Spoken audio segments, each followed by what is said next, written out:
What's going on, YouTube?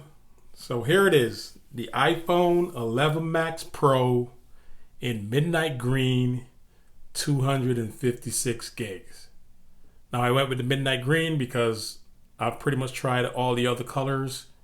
The gold, my XS Max is actually gold. I've had the silver for my iPhone X, and I'm not a fan of space gray outside of the iPads and the MacBooks. So as you can see, here's the new iPhone. 3 cameras on the back, wide angle, ultra wide, and telephoto. That's new for Apple this year, going with 3 cameras. Obviously, we had 2 cameras last year on the XS and the XS Max. As you can see, let's see what's in the box. There's your new fast charger. Apple finally broke down for the iPhone Pros. You get the fast charger, your headphones, and you have a USB-C to Lightning cable in the box. So proud of Apple for finally putting a fast charger in here.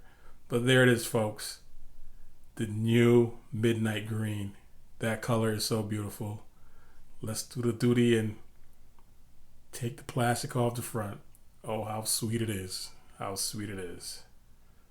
So yeah, hopefully this is a good upgrade from my XS Max. I believe it's going to be.